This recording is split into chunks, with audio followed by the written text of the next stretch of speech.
Hello and welcome to Liminal Tarot for the week of 18th to 24th of September 2022.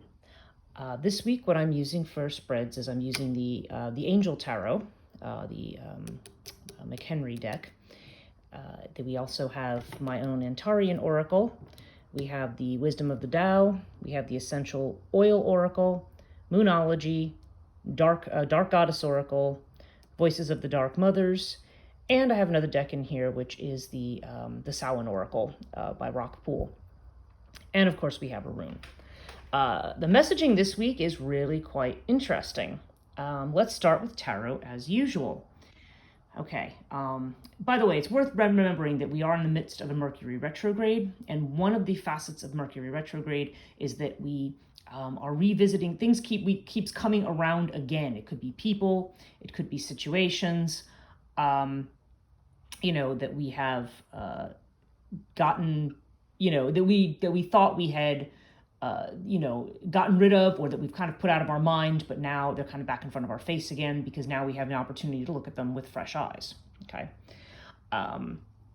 So we have, this is interesting. We have the Lovers. Okay. We have the Star, and then we have the Four of Pentacles. And that's actually a good summary of what we're going to see over here as well. Now, the Lovers can imply actual love, actual commitment. It can be an actual love relationship. It can be a collaboration that's very meaningful. But the Lovers can also represent a choice. Okay, so we may be faced with certain choices. And the Star suggests that we're feeling very hopeful right now. There seems to be the seeds of new things that look like, there's a lot of possibility here into where they can go. However, you still have the Four of Pentacles, and the Four of Pentacles is a card of hanging on to what you've got. It's this idea that you are looking more for stability. So really, we're still at a time where circumstances are going to mean you're still going to have to make a pause and not move forward quite yet, even though the energy is there to do that. Even though you are facing some kind of a choice, or perhaps there's going to be even some kind of a new arrangement, collaboration, relationship, encounter, but it's not, but this is something, you're seeing certain things right now. Certain things are in the works, but ultimately, at least for right now, things are not going to change too much, and, you have to kind of put the brakes on a little bit before you jump forward. Now, as we'll see, the Antarian Oracle has the We'll Be Watching You card. And this has to do with clearing out old stuff. This has to do with past hurts in particular, past wounds, separations. And it's interesting because it is very much about, old relationships, karmic relationships, past life relationships. So there's this sense that there is something surrounding, even if you don't believe in past life, something surrounding the past that needs to be a past pattern or something, or a past trauma that needs to be realized. And We'll Be Watching You is this sense that you are being watched and pushed in that direction by whatever you consider, whether you want to consider it the universe, whether you want to consider it your own guardians. However, you see that there's this idea of being pushed forward there. We have God of Wealth over here, which is good. This is definitely a card of being ready to open up to a time of abundance. So as we're entering the harvest season, it's the autumnal equinox coming up this week. There's this sense of harvest, if things haven't been going well, if financially things have been difficult, or perhaps you're between jobs, or perhaps you're looking to do something different.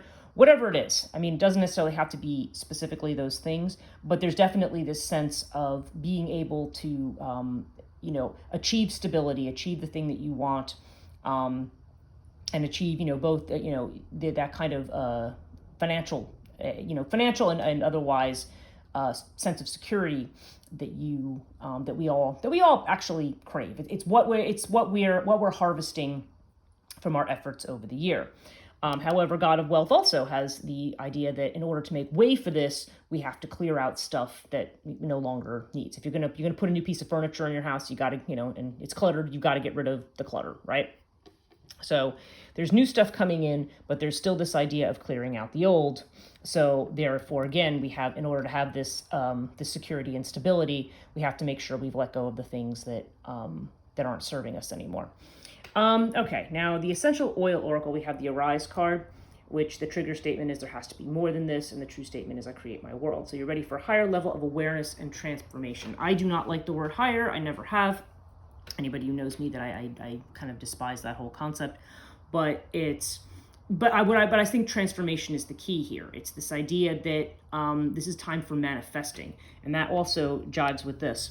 This is a time when you are, you're again. There's always this sense of clearing out the old and getting rid of what doesn't work anymore to make way for the new. Okay, so you are definitely on that path. Full moon in Pisces. And it's interesting because we just had a full moon in Pisces. Balance, spirituality, and practicality. And the message of this card is, once again, it's the idea of reevaluating, of saying, okay, have you had your head in the clouds? And do you need to focus? And one thing that Pisces energy does is it then tends to make us kind of dreamy and floaty and escapist. And that's fine. There's actually nothing wrong with being that way, as long as you're able to put your feet on the ground when you need to. It's perfectly okay to have an escape into things, but we may be a little bit too escapist, and we may be a little scattered and disorganized in our thoughts. So again, there's this idea of pulling together, cleaning up, deciding what's important and what's not right now.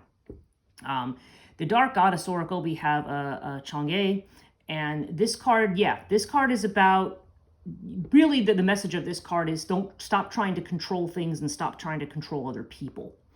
Okay, you can't do that. There's a lot of things that right now that maybe, again, there's a lot of this new energy, a lot of this potential, but there's this sense of standing still right now and not making a whole lot of change, because you want to look at certain situations have to be let go of and be allowed to come together in the way that's natural for them. So if you feel like, if you're very frustrated about the outcome of something, you're not sure about, you can see where something is going and you want to be able to steer it, but you seem to have no control, you have to let go. There's nothing you can do but let go. Let things go where they need to, because the things that are actually for you or that you need will come to you. Now Ellen's Voices of the Dark Mother Oracle, we have the Kali card. And I love her interpretation of the Kali card here, because it's the idea of taking all the terrors in your life and weaving them into something that brings you joy, which is a very tantric kind of a thing, actually. And that's what I think is happening here. There's this idea, so really it's not even about release.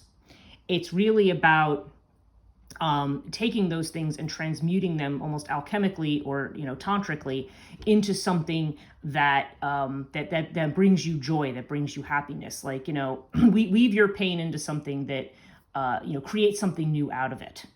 So there's this idea that our past experiences don't necessarily have to be quote unquote purged, but rather can be repurposed in some fashion.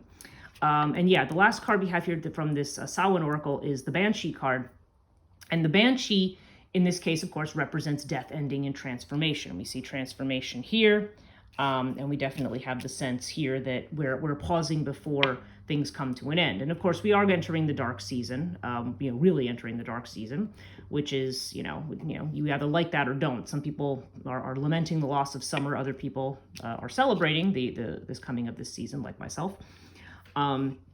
But yeah, there's definitely the idea that something is, that things are ending, and they have to, it's kind of the Banshee is the one that gives the warning that, hey, something's about to die. That doesn't mean a person's about to die, but it often means that some way of life or something that's not been proper to us is about to pass out of our lives, and that we need to be aware and be ready to let that go. So again, there's the same idea of not trying to control outcomes and weaving your terrors into things, transmuting your terrors into things that are joyful, or to things that are, part of the accepted fabric of your life.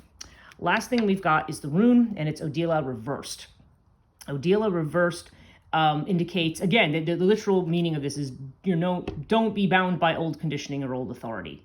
Again, they're look at things upside down. Look at things from a new perspective. This is not a time to be doing, this not to be responding to things in the same old way. If Mercury retrograde is bringing up the same old situations for us, or bringing back, sticking the same problems in our face, the answer is not to do the thing that you did before. Okay, this is a rune of separation, and when it's reversed, it's just it actually intensifies the energy a little bit more. It's like, it's really crucial that you make the break from the things that are not not proper to where you're going and towards what you've manifested. Okay, so we've got this very strong energy of you're ready to move forward, but look before you leap. Take into account what's going on in the past. Take into account whatever experiences or situations you're encountering right now, and see how you need to transform them and do things differently. And as I love it, weave your terrors into a kind of joy. That's it for me this week. I'll see you next week.